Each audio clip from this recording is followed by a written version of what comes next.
और दिल्ली चुनाव में एक सबसे दिलचस्प तस्वीर जो भरकर सामने आ रही है कि नई दिल्ली विधानसभा, जहां से अरविंद केजरीवाल खुद चुनाव लड़ रहे हैं, वहां पूरी आम आदमी पार्टी एक तरह से उलझी नजर आती है। फर्जी वोटों की लड़ाई का केंद्र बन गई है नई दिल्ली विधानसभा। इस नई दिल्ली विधानसभा में चुनाव आयोग का दफ्तर भी है। अब यहां चुनाव आयोग की नाक के नीचे सब कुछ हो रहा है। आम आदमी पार्टी ने आरोप लगाए हैं। क्या कुछ कहा है हम आपको दिखाते हैं, किन किन चेहरों पर आरोप लगाए गए हैं। पहले परवेश वर्मा बीजेपी प्रत्याशी है नई दिल्ली विधानसभा से अरविंद केजरीवाल के सामने। 33 वोट इनके पते पर बनाए जा रहे हैं फर्जी। पंकज चौधरी केंद्रीय मंत्री, 26 वोट इन्होंने अपने पते से बनवाने की अर्जी दी है। यही नहीं बल्कि कमलेश पासवान है, ये भी केंद्रीय मंत्री है, 26 वोट इनके पते पर। जयप्रकाश सांसद है बीजेपी के, 25 वोट इनके पते पर बनवाने की अर्जी दी गई है। इसके अलावा भी कुछ नाम है, देखिए रेवती पूर्व सांसद बीजेपी के, 25 वोट इनके पते पर। तो सीपी जोशी भी पीछे नहीं, सांसद है बीजेपी के, 28 वोट फर्जी वोट कहा जा रहा है, इनके पते पर बनवाने की अर्जी दी गई है, ये आरोप है। अब आपका आरोप है कि यूपी बिहार के लोगों को लाकर फर्जी वोट जोड़े जा रहे हैं। 15 दिसंबर से लेकर के 8 जनवरी तक 13,000 नए वोट बनाने के लिए आवेदन दिए गए। अगर इतने बड़े पैमाने पर फर्जी वोटर जोड़े जा रहे हैं तो फिर तो ये चुनाव नहीं बल्कि तमाशा होगा। हालांकि बीजेपी ने भी आपको कटघरे में खड़ा किया और क्या आरोप लगाए वो भी मैं आपको दिखा देती हूं। देखिए बाकायदा 2 विधायकों के नाम लिए बीजेपी ने। बांग्लादेशी घुसपैठियों के मुद्दे पर आम आदमी पार्टी को घेरा, अब कैसे वो देख लीजिए। कहा कि बांग्लादेशी घुसपैठियों को फर्जी आधार कार्ड बनाकर मतदाता बनाया जा रहा है। फर्जी आधार कार्ड कैसे, इसमें आपकी भूमिका कैसे? तो आपके 2 विधायक हैं महेंद्र गोयल, जय भगवान, इन पर आरोप लगाया गया है। क्या आरोप है वो भी देखिए। बांग्लादेशी घुसपैठियों के फर्जी कागजात पर इन्हीं दोनों विधायकों के स्टैंप और हस्ताक्षर है और बाहरी ताकतों से मिलीभगत का। ऐसे में आम आदमी पार्टी पर गंभीर आरोप। और इस तरह आरोपों के खेल में दोनों पार्टियां एक दूसरे को कटघरे में खड़ा कर रही हैं। यानी एक तरह से मतदाताओं के मन में चुनाव के पहले ही भ्रम पैदा हो रहा है और दोनों ओर से कोई कोर कसर नहीं छोड़ी जा रही। अब मैं आपको दिखाती हूं जल्दी से कि क्या जब चुनाव आचार संहिता भी लग गई तब भी क्या यह संभव है कि वोटर लिस्ट में नाम जुड़वाए जाएं। देखिए एक प्रक्रिया होती है लेकिन ये आसान नहीं होती। फॉर्म 6 भरे, नए नाम जोड़ने के लिए फॉर्म 6 का उपयोग होता है। क्यों छूटा नाम, इसकी जानकारी बाकायदा चुनाव आयोग को बतानी होती है और उससे जुड़े दस्तावेज भी, संबंधित दस्तावेज प्रस्तुत करने होते हैं। इसके अलावा विशेष मतदाता पंजीकरण अभियान का लाभ लिया जा सकता है। विशेष अभियान है चुनाव आयोग का, इसके तहत जोड़े जा सकते हैं नाम। अपने जो बूथ लेवल ऑफिसर है उनसे इस बाबत जानकारी ली जा सकती है। अगर आप चाहते हैं, आप छूट गए हैं वोटर लिस्ट से, चुनाव से पहले आवेदन करना होता है। चुनाव की घोषणा के बाद भी नाम जोड़ने का आवेदन हालांकि दिया जा सकता है। प्रक्रिया निर्धारित समय सीमा के भीतर हालांकि करना होगा, लेकिन यह जान लीजिए जटिल प्रक्रिया है। चुनाव की तारीखों के ऐलान के बाद नए वोटर कार्ड नहीं बनते, इन्हें चुनाव नतीजे जारी होने के बाद ही बनाया जाता है। लेकिन जिस तरह अब सीधे सांसदों, मंत्रियों के माध्यम से वोटों की गड़बड़ी के गंभीर आरोप लगाए जा रहे हैं, इस पर चुनाव आयोग को तस्वीर जरूर स्पष्ट करनी चाहिए ताकि भ्रम की स्थिति का निपटारा चुनाव से पहले ही हो पाए। संजय सिंह के आरोप बेहद संगीन है। ऐसे में इसकी पड़ताल के लिए न्यूज 24 की टीम ने सबसे पहले परवेश वर्मा के सरकारी आवास का रुख किया। हमारे संवाददाता वरुण सिन्हा वहां पहुंचे, लेकिन उन्हें अंदर जाने नहीं दिया गया। उन्हें साफ कहा गया कि परवेश वर्मा अभी घर पर नहीं।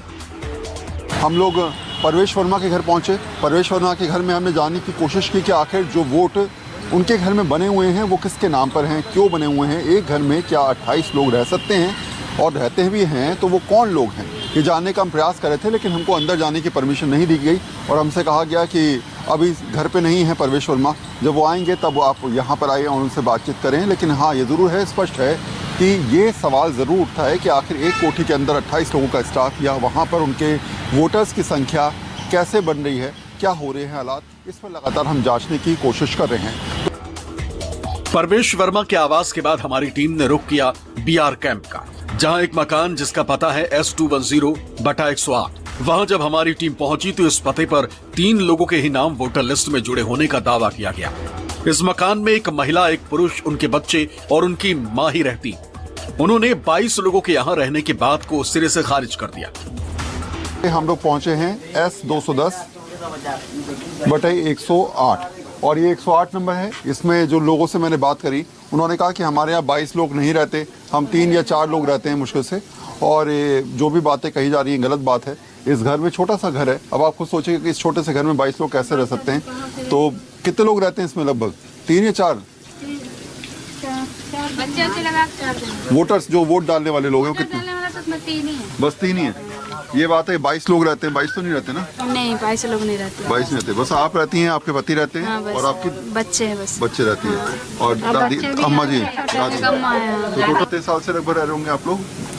कम से कम 25-30 साल से ऊपर ही हो गया होगा। 25-30 साल से ना। हाँ। और मतलब पीढ़ियां जो हैं वो तो आपके फादर भी यहीं रहते होंगे, आप दादा भी यहीं रहते थे। अच्छा, दादा भी यहीं पे रहते थे। और ये 22 लोगों वाली बात जो है कि 22 वोटर्स यहाँ के नाम पे, ऐसा नहीं कुछ है, नहीं है। आपकी वोटर आईडी कार्ड बना हुआ है? हाँ, बना हुआ है मेरा। अच्छा, ये इनका है वोटर आईडी कार्ड। इनका नाम है मनीष कुमार, पिता का नाम है दिनेश। इलेक्शन कमीशन कार्ड आप देख रहे होंगे। 22 अपने वोटर कार्ड ही है। हाँ, तो 22 लोगों की जो बात है वो गलत है, और जो आरोप लगाए जाए हैं वो साफ से है। यानी साफ है कि इस पते पर 22 लोग नहीं रहते। ऐसे में 22 लोगों के नाम को लेकर संजय सिंह के आरोप की जांच के बाद ही ये बात साफ हो पाएगी कि आखिर कैसे 22 लोगों के नाम इस पते से ही वोटर लिस्ट में जोड़ने की एप्लीकेशन दी गई। उधर इस मामले को लेकर आम आदमी पार्टी के संयोजक अरविंद केजरीवाल ने मुख्य चुनाव आयुक्त को चिट्ठी लिखी। केजरीवाल ने नई दिल्ली विधानसभा क्षेत्र में वोटर लिस्ट में गड़बड़ी को लेकर मुख्य चुनाव आयुक्त को चिट्ठी लिखी। केजरीवाल ने आरोप लगाया कि बीजेपी फर्जी वोट बनाने का काम कर रही। बीजेपी नेता मंत्री भी अपने घर के पते पर फर्जी वोट बनवा रहे हैं। साथ ही इस पर तुरंत एफआईआर दर्ज करके कार्रवाई की जाए। साथ ही अपील की है कि अगर इसमें सच्चाई है तो परवेश वर्मा को चुनाव लड़ने से डिस्क्वालीफाई किया जाए। तो दिल्ली में सियासी संग्राम छिड़ा हुआ है। एक एक वोट पर आम आदमी पार्टी जो है परेशान नजर आ रही है। देखिए, हम आपको नई दिल्ली से ही दिखाते हैं विधानसभा सीट जहां से अरविंद केजरीवाल चुनावी मैदान में, उनके सामने बीजेपी ने जाट नेता परवेश वर्मा को उतारा। जाटों का भी मुद्दा खूब चला। उधर कांग्रेस की तरफ से संदीप दीक्षित है घेरने के लिए। त्रिकोणीय मुकाबला है और इससे वोट बटेंगे। वोट बटा तो जाहिर तौर पर केजरीवाल की मुसीबत यहां पर बढ़ सकती है। और आपको याद होगा, इसके अलावा देखिए परवेश वर्मा ने क्या कहा था, बार बार चैलेंज कर रहे हैं नई दिल्ली सीट छोड़कर भागना मत अरविंद केजरीवाल को। यहां तक कि अपनी हार देखते हुए 2 सीटों से चुनाव लड़ सकते हैं, वो ऐसे दावे भी कर रहे हैं। और इस माइंड गेम में कहीं ना कहीं आम आदमी पार्टी उलझती नजर भी आ रही है। कुछ और सीटों का हाल मैं आपको दिखाती हूं जहां पर टफ फाइट है। एक सीएम आतिशी जहां से लड़ रही है कालकाजी विधानसभा, और 2 चेहरे देखिए इनके सामने। बीजेपी के रमेश बिधूड़ी, कांग्रेस से अलका लांबा है, और मजबूत उम्मीदवार दोनों ही पार्टियों से वोट कटने का खतरा यहां भी है। एक और सीट जंगपुरा, अरविंद केजरीवाल के सहयोगी मनीष सिसोदिया पहली बार जंगपुरा से चुनाव लड़ रहे हैं। बीजेपी ने कांग्रेस से आए तरविंदर सिंह मारवा को टिकट दिया। इस सीट से 3 बार के वो पूर्व में विधायक रह चुके हैं, और इस बार कांग्रेस ने देखिए फरहाद सूरी को टिकट दिया है। मजबूत कैंडिडेट ये भी माने जाते हैं। यहां भी खतरा है, यानी अरविंद केजरीवाल सत्ता का चौका न लगा पाए, इसके लिए फील्डिंग पूरी है। और इसलिए वोट कटना, चुनाव में वोट जुड़ना, यह मुद्दा बना हुआ है। इसका एक और आधार मैं आपको दिखाती हूं। वो सीटें जहां पर पिछली बार 5000 से कम जीत का अंतर था। देखिए, कुल मिलाकर के ऐसी 9 सीटें। बिजवासन देखिए, आम आदमी पार्टी जीती, वोटों का अंतर 700, मात्र 753 वोट। दूसरी सीट देखिए बिजवासन के बाद जहां पर यही हाल देखने को मिला। लक्ष्मी नगर मात्र 880 सीटों से बीजेपी के अभय वर्मा जो थे वो चुनाव जीतने में कामयाब रहे थे। उनके सामने नितिन त्यागी आम आदमी पार्टी से थे। आदर्श नगर चुनाव में आप जीती थी, और यहां पर देखिए 1579 वोट और 89 वोटों से ही मात्र ये जीत हार का अंतर था। इसके बाद देखिए पटपड़गंज सीट, यहां पर 3207। खुद कौन खड़ा था? मनीष सिसोदिया। मात्र इतने ही सीटों से वो वोटों से जीत पाए थे। शालीमार बाग में देखिए वंदना कुमारी आम आदमी पार्टी से जीती, 3440 वोट। इसके अलावा छतरपुर में करतार सिंह तंवर जीते थे, इनको 3720 ज्यादा वोट मिले थे बीजेपी के ब्रह्मसिर तंवर से। ऐसे कुल मिलाकर के 9 सीटें थी 20 में, जहां पर जीत हार का अंतर 5000 से कम था। और इसलिए दिल्ली के चुनावी दंगल में इस बार वोट कटने और जुड़ने का मुद्दा, इस पर घमासान मचा है। इसमें आरोप दोनों ओर से हैं, और तर्क इतने मजबूत है कि कौन सच्चा कौन झूठा ये प्रश्न बन चुका है, यक्ष प्रश्न बन चुका है। फिलहाल एक छोटा सा ब्रेक ले रहे हैं, देखते रहिए न्यूज़ 24।